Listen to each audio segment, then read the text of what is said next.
وقال الرسول يا رب إن قوم اتخذوا هذا القرآن مهجورا آية مالنتي سودكتي قال كي ويناي الأرجل عقبة بن أبي معيط أيا عزمت بو سمية مقالنا مكة دحديدا وأمرك النبي جينا عليه الصلاة والسلام إلهي وصوصاري دعوة إسلامكو آية هاي مارك تاني غريبة هاي دعوة إسلامكو غريبة هاي دويرين مركا بريقانا مقالنا مكة شخص ugu sharaf badan magaalada Makka ee dadkoodan ugu jecel yihiin ee la rumeeyo hadalkiisa ee amaanada lagu aamino wuxuu ahaa nabigeena Muhammad alayhi salaatu wasalaam buu ahaa marka nin Qurayshiya oo reer Makka markuu cazumad uu sameeyo shakhsiga ugu horeeyo cazumada uu sheegi jiray wuxuu ahaa nabigeena Muhammad alayhi salaatu wasalaam marka ninka gaalka Uqbata ibn Abi Mu'ayth la oran jiray Uqbata ibn Abi Mu'ayth wuxuu sameeyay marka maadaama cazumad uu leeyahay shakhsiga ugu horeeyo ka bilaabay cazumada wuxuu noqday nabigeenu marka u bandhigo wuxuu Muhammadow cazumad baan leeyahay igala soo qayb gal buu yiri marka abu nabigu marxaba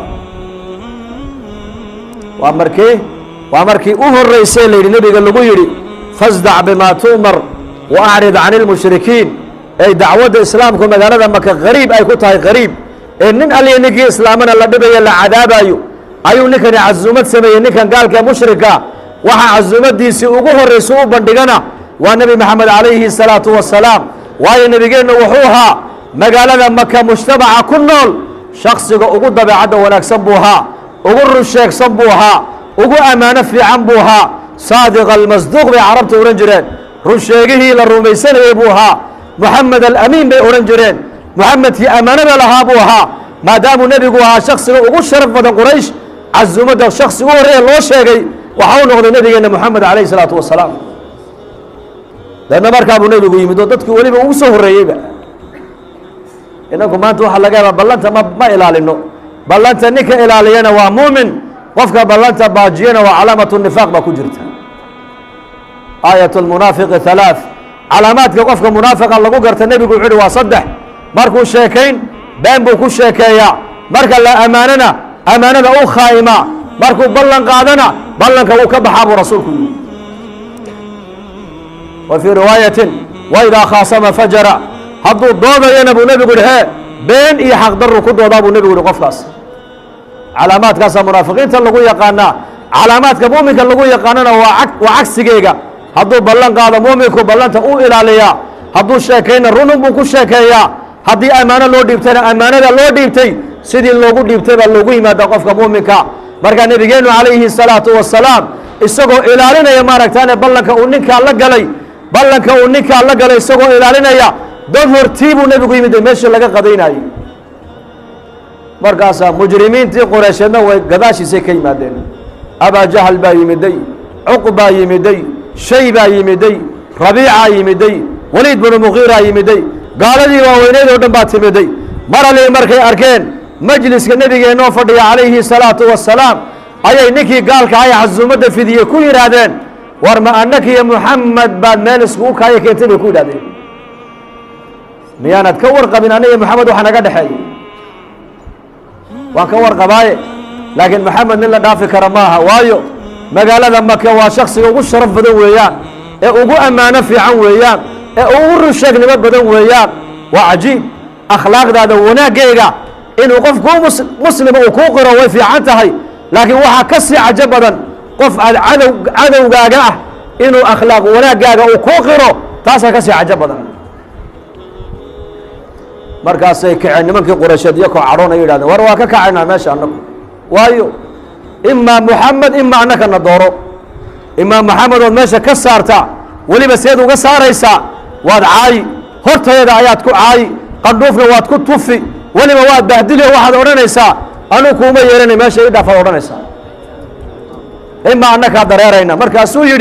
markaasuu yiri war ininku ay ga dareerinay isaga fudude isaga saariye ii kaadiyay sidii ay ka dalbeen buu nabiga hortooda ku sameeyay gaalkaas bal ka waran bahdilaada inta lag nabiga loo geystay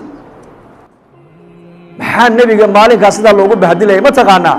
waa sida aniga iyo adiga diinta islaamku noo soo gaari lahayd darteed ayaa nabiga loogu dhibayay aniga iyo adiga dartay ayaa nabiga loo ihaanaysanayay waayo markiisii hore inta nabinimada la saarin sharaf iyo karaamuu iska lahaa laakiin maalintuu yidhi nebi baan oo rasuul baan ahay oo ilaahay baa caalamka ii soo diray oo dadka adduunyada ku nool baan risaalada gaadhsiinayaa maalintuu nebigu yidhi ayaa wixii dad adduunyada jooga nebigeenna ka wada hor yimaadeen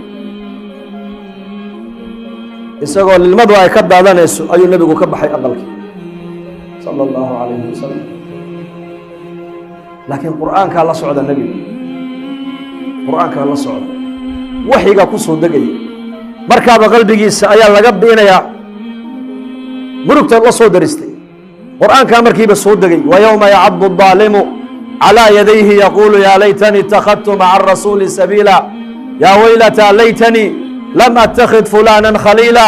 laqad adalanii can الdikri bacda id jaaءanii wa kana الshayطaanu lilinsaani khaduula وqاla الرasuul ya rab ina qwmi اtakhaduu hada الqur'ana mahjuura وkadalika jacalna likuli nabiyi caduwa min almujrimiina وkafaa birabika haadiya wanasiira وkafaa birabika haadiya wanasiira wadkur baa nebiga lagu yihi xus xasuusnow maalin baa imani doonta baa nebiga lagu yidhi daalimkaa adiga aqalkiisa kaa soo saaray inuu adiga wax ku yeelay buu moodayaa daalimka iyo daalimiinta ka dambaysa oo dhan maalin baa imani doonta baa ilaahay leeyahay farta ay dhexda ka qanini doonaan farta intay dhexda ka qaninaan bay odhan doonaan ay ku calaacali doonaan way maxaa muxamed u raaci waaye dariiqadiisa way maxaa nebi maxamed ugu dayan waayey way maalinkii iyakay doon iska saaro maan isaga la soo hadhaa maan hadalkiisa rumeeya maan diintiisa raaca maalin bay ku calaacali doonaan baa ilaahay yidhi kee ku kasta oo daalima ku kasta oo daalima maxaan abaajahal uga dhiganaya saaxiib maanta innaka walaalayaal dhallinyaradeenna mujtamaciinnan dhallinyar baad u badan tihiin wiilal ubadkayga ladaa aad u badan tihiin gabdho ablahayga ladaa aad u badan tihiin walaakiin waxaa murug nagu haysa maanta dhallinyaradeenni maanta ayay ku dayanayaan ma nebigoogii moxamed calayhi salaatu wasalaam ayay ku dayanayaan mise maqduubi calayhim waladaalliin bay ku dayanayaan ma dad ilaahay u cadhooday oo la yidhi cadho ilaahay baa ku dhacday iyo nasaaro la yidhi way baadiyoobeen oo way lumeen oo xaqii way ka waadeenoo caqligoogiiba kuma socdaan dad la yidhi miyay ku dayanayaan maanta dhallinyaradeennii ayakoo ka hadhay hadigii nebigooga calayhi salaatu wasalaam markaasaa nebiga ilaahay ku yidhi wa qaala arasuulu markaa buu nebigu yidhi yaa rabbi ina qowmi ittakhaduu hada alqur'aana mahjuura yaa rabbi ummaddaydii qoomkaygii quraysheed qur-aankaa way ka hijroodeen jeesjees bay ka yeesheen barashadiisii way ka dheeraadeen ku dhaqankiisii way ka dheeraadeen isku xukunkiisii way ka dheeraadeen aaminaaddiisii way ka dheeraadeen ku camalfalkiisii way ka dheeraadeen markaasaa ilaahay nebigiisa ku leeyahay wakadalika jacalnaa likulli nabiyin caduwa min almujrimiin mujrimiintaasi ummaddaada way ku jiraan laakiin adiga kuguma koobna baa ilaahay ku yidhi nebiyadii hortaa diinta aan u soo diranayba mujrimiin bay iyakuna cadowyo mujrimiin ee lahaayeen baa ilaahay yidhi annakaan u yeella baa ilaahay yidhi wakafaa birabbika haadiyan wanasiira adiga miyaa ilaahay baa kugu filan baa lagu yidhi ilaahay baa ku hadaynaya dariiqa xaqa ilaahay baa kugu ridaya gargaar haddaad u baahatana ilaahay baad haysataa kuma dhibi karayaan kuma taaban karayaan wallaahu yacsibuka min annaas inay qurayshi dhib kuu geysata ha ka filan waayo adiga ilaahay baa ku ilaalinaya baa nebiga laga yidhi yaa ilaalinaya nebigeenna ayaa ilaalinaya haddaan ilaahay amarkiisa qaadanno oo dariiqadii nebigeenna raacna calayhi salaatu wasalaam inakan ayaana ilaalinaya markaas ilaahay baana ilaalinay marka haddii maanta adduunka dusheeda 60 sano qofka nebi maxamed sunnadiisa hadigiisa raaci waaya maalin baa cali doon maxaan u raaci waayey maxaa nebi maxamed ugu dayani waaya dariiqadiisa khalaa'iqda barkay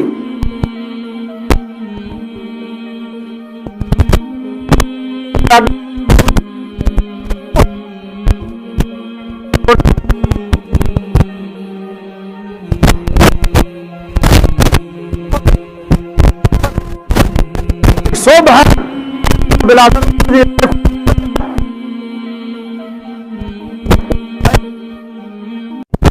nabi ibraahim dad hortii dharka loogu xidhay ma taqaanaan maalintii ilaahay dartii dabka loogu tuurayey ayay qoomkiisu dharka ka saareen baa la yidhi markaa buu nebigu uhi wainahu sayujaa'u birijaalin min ummatii rag ummaddayda ka mid ah ayaa la keeni doonaa markaabay darkayga ku soo qamaamayaan malaa'igta ayaa xagga bidixda u weecin doonta buu rasuulku yidhi acaadana allahu min dalik aamiin dhahada markaa buu anuu arkaya buu nebigu anuu arkaya ayaa loo weecin doonaa xagga naarta jahannam fa aquulu waxaan odhan doonaa yaa rabbi asxaabii yaa rabbi kuwaas waa ummaddaydii yaa rabbi kuwaas waa muslimiin markaa baa la odhan doonaa yaa muxamed adiga dabadaa kuwaa waxay sameeyeen kama warqabtide ka leexa baa nebiga lagu odhan doonaa markaad adduunka aduu ka soo baxday diintii bay dib uga noqdeen sunnadaadii bay khilaafeen laa tarjicuu bacdii kufaara yadribu bacdukum riqaaba bacdin gaalnimadu maaha asnaam la hoos fadhiistee qofku salaadda hadduu ka tego uu camdan uga tego uu ku gaaloobayaa dhiigga muslimka qofku hadduu xalaashado uu ku gaaloobayaa hadduu qur-aanka ku jeesjeeso uu ku gaaloobayaa dhaqanka gaalada hadduu u arko horumar oo dhaqankii nebi maxamed u arko inay tahay dibu socodnimo uu ku gaaloobaya markaasaa la odhan doonaa markaad adduunka ka soo timiday adigu war kama haysid wixii ka dhacee ummadaadu dariiqadaadii bay bedileen sunnadaadii bay bedileen diintii aad ula tegtay bay ka noqdeen markaa buu nebigu odhan doonaa suxqan suxqa naarta ku fogeeya naarta ku fogeeya buu nebigu odhan doonaa allah inaga badbaadiyo kuwa naarta laga fogeeyo allah inaga dhigo kuwa jannada lagu karaameeyo lagu deeqana allah inaga dhigo war amiin dhahada dee lidaalika sunnadii nebigeenna ha noolayna calayh isalaatu wasalaam oo diinteenna yaanan ka faanine diintaada ku faan muslim baa tahay sunnada nebiga ku faan oo qur-aanka baro oo diintaada ka shaqee oo sida diinteennu nolosheenna u iman lahayd shaqay diintu u baahan tahay maanta diinta waa laga shaqeeyaa oo nebigeennaa ka shaqeeyey oo saxaabatu rasuulillaahi way ka shaqeeyeen oo haweenkiibaa ka shaqeeyey cahdigii nebiga asmaa bintu cumays baa odhan jirtay 9 qaswadood baa nebi maxamed anigu aan la baxay tiro la qaaday dagaal markaasaa lagu yihi asmaayey dumar baa tahay haweeney baa tahee 9 jihaad markaa nebiga aad kala qayb gashay oo maxaad qabanayseen idinku waxay tidhi ragga la soo dhaawacayna waan waraabinaynay ka bukana waan dhaydhayayno waan daweynaynay bay tihi annagu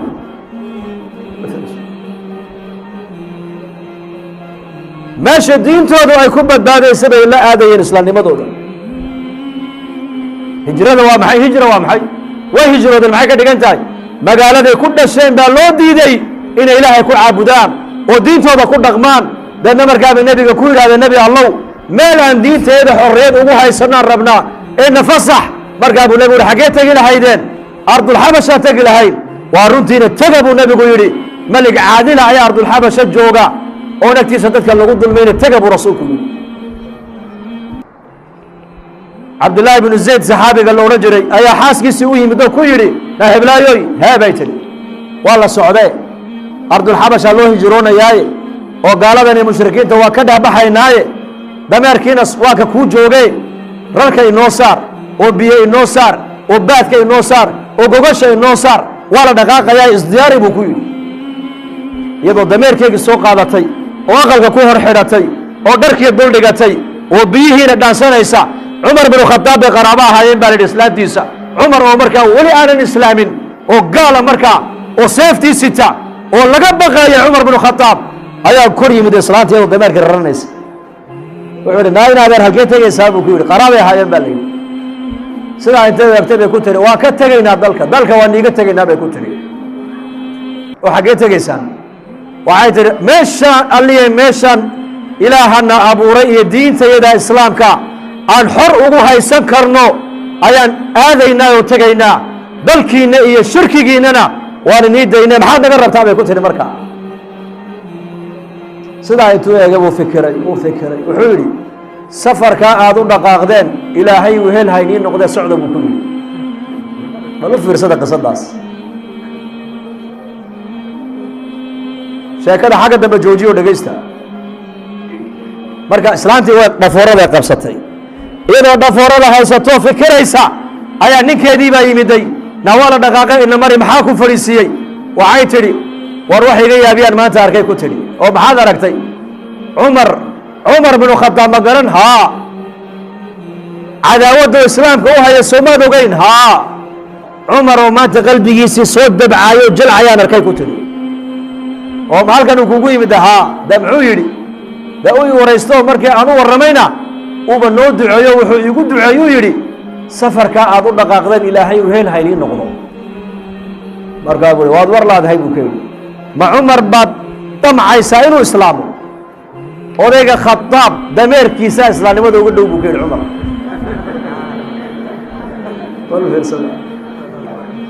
waa ariib ariib bay ahayd cumar baa islaami ariib meesha lama soo dhigan cadaawadda imika inagu khayrkan aad ku soo ururteen anigu ma aaminsani inay tahay aniga inaad ii soo ururteen waxaan aaminsanahay samiima qalbi inaan ka aaminsanahay dadaalka culummadiinna iyo ducaaddiinnu ay nagu bixiyeen ayaa inaga keenay midhaha inaad diinta dhegeysiga ka jeclaataan waxaan waa midho la soo beeray weeyaan hadda go-aya dadaalka iyo tacabka culummada magaaladan iyo ducaaddu ay nagu bixiyeen ay nii duceeyeen ay waxay nagu bareen ee diinta laynagu tarbiyadeeyey weeyaan waxaa keentay inaad masaajidda soo camirtaane maaha damacadday nii timide maaha anagu bareen niga tegayna laakiin diin jacaylku ninkuu naga muuqdaa sidaasoo kale cumar binu khadaab waxaa qalbiga intaasi cumar binu khadaab waxaa ku dhilatay fikrad la yidhahda alislaam leanna markii dambe cumar faaruuq radia allahu canhu markay hijradii xabasha la tegey ayaa haddana waxaa bilaabantay dadku inay soo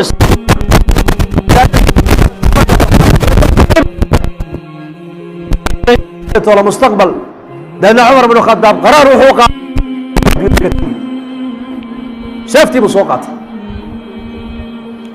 sacd ibn abi waqaas baa ka hor yimid radia allahu canhu yihi cumar xaggee seefta u sidataa maanta wuxuu yihi ima muxamed ima ana ama muxamed baa dhiman ama anigaa dhiman maanta oo maxamed maxaad ka dooni waan dilayaa maxaa u dilaysaa ilaahyadeedii buu naga ceebeeyey aabbayaasheedii dhintay buu ahla naar ku sheegay diinteediina wuxuu yidhi waxba kama jiraan annakiina wuxuu naga soo qadadaad waxba fahmayn dhib buu nagu soo wadaa maxamed ma joogi karnee maanta waa inaan kaga soo jaraa buu yidhi markaas war maxamed kuma dhici kartide oo reer bani cabdulmuطalib baa meesha jooge maxamed kuma dhici kartid laakiin waxaa kuu sheegayaa diinta muxamed sawta reerihiina gashay maa buu ku yidhi horta reerkaaga ka soo zuuli buu ka yidhi ma reerahayga haa oo tuma walaashaa faatima bintu khadaab iyo ninkayga saciid binu zayd inay islaameen oo islaamnimada qarsanayaan miyaanan ogeyn buu ka yidhi marka sacd ibn abi waqaas isagu uu islaamay laakiin islaamnimada ma muujinaya oo cabsoonaya nebigana uu u baqay deedna cumar buu leeyahay sharkiisa iyo fidnadiisa xagga walaashii kaga jeediya seedigii waa xikmad ma ogtahay akhafu dararayn buu eegay markaas tanaa fudud buu yihi markaa cumar isla markiiba aqalkii walaashiibuu ku soo kala fareeyey uu soo noqday walaashii khabaab baa markaa la fadhiya saxaabigii loodhan jiray khabaab qur'aanku markaa baraya suuratu taha baa markaa soo degtay dabeedna suuratu taha buu ayada iyo zawsheega saciid binu zayd buu barayaa markay maqashay hadalkii cumar binu khadaab ayay tihi khabaabo adigu halkaa ku dhuumo iyadiina halkaa bay fadhiisatay ninkeediina halkaa buu fadhiistay cumar baa laga cawdi bilaysanayaa oo la leeyahay ilaahw sharka cumar naga jeedi maanta markaasuu cumar ku yidhi haya faaduma soo kac way kacday aqalkan maxaa ka jira bal ii sheeg oo maxaa jiray ku tiri waxaa igu maqalay inaad diinteenna ka baxdeen oo diinta maxamed aad raacdeen waar isqaboojiyo iska soco bay ku tiri naa marka dibadda soo socday buu yidhi hadal baan maqlaye buu yidhi hunnu baan maqlaye maxaad akhriyayseen sheega markaasay ku tiri war yaa dhegayso annaku dad muslimiin aan nahay bay ku tiri waan islaamay ninkayguna uu islaamay baatilka iyo diinta gaalnimada maad nagu qasbi bay ku tiri markaasuu seedigii baa soo boodoo la hadal is yidhi seedigii buu cumar dhulka u dhigay baa la yidhi xambaara intuu qado dhulka ku dhiftay walaashii baa ku soo booda cumar faatuma farahaasu markaa afkaasuu faraha kaga dhiftay deedna dhiig baa afkeedii ka yimiday markuu arkay seedigii oo dhulka yaalla walaashii ou dhiigna ka daadanayo cumar qalbigiisii baa dabco u jilcay markaa bay ku tiri waryaa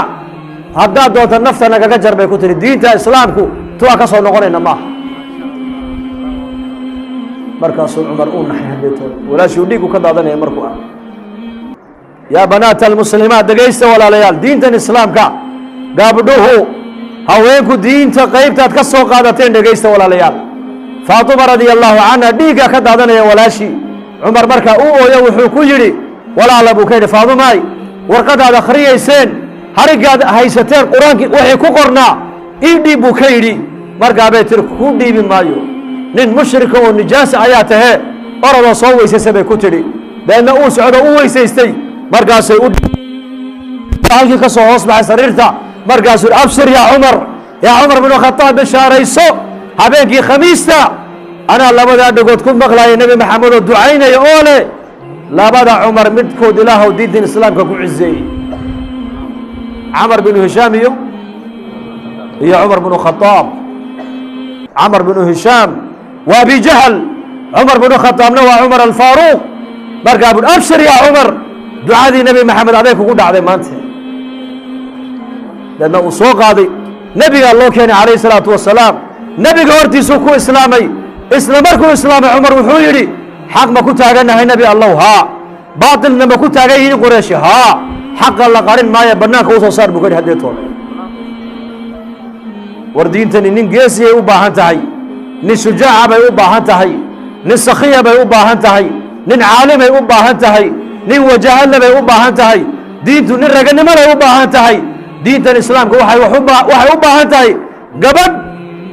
diin markay noqoto aad waxba ka cabsanayn oo xaqa ummadda u sheegaysa deedna cumar islaamnimadiisii muslimiintii baa ku cizoobay khilaafadiisiina cadaaladdii baa adduunka o dhan ku gaadhay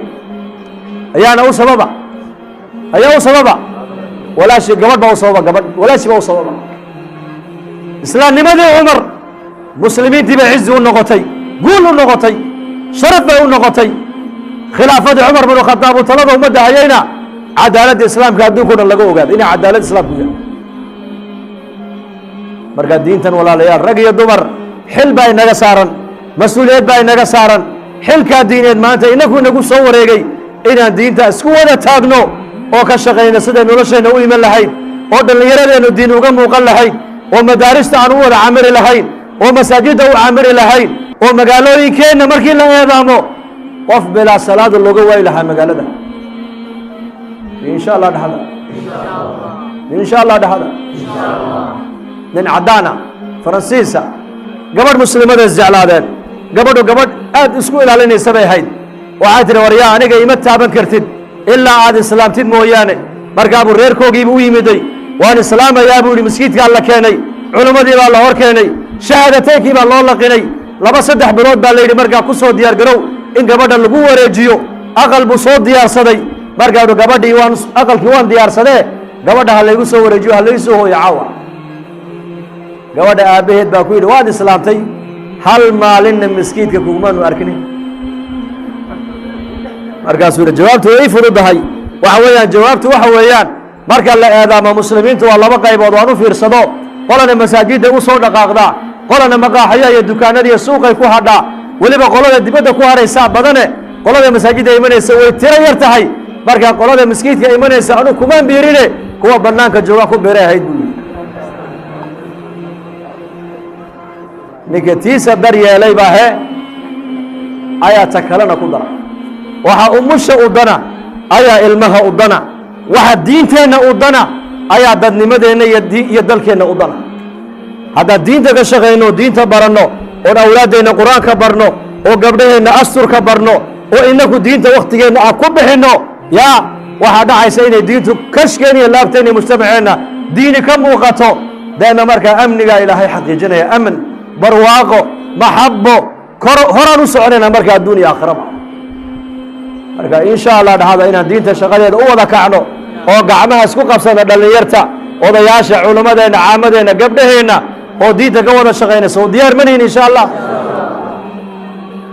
fasax markaad heshaan inaad ilaahay darti u baxdaan soo diyaar ma tihidino inaad jabuuti iyo hargeysiya ijtimaacyada noogu timaadaana soo diyaar ma tihidino mandheeraan xasuustaa 20 sano iminka inay ku dhowdahaan u malayn jamaacaddii ugu horreysee mandheero nooga timiday 3 nin oo mucallimiinta iskuulka ayay ahaayeen sanad kasta waxaa jira sheekh xuseen oo goor maad noo iman waagii ilaahay waafajiyaa ni iman ilaahay maanta ii kiin keenay anaa nasiib badan markaynu soo ziyaaratay marka waan guddoomaynaa waxaa inoo ballana inaan diinta ilaahay ku dhaqanno oo falno baranno oo ka diinta ku bixinaa noo ballana soo maaha inte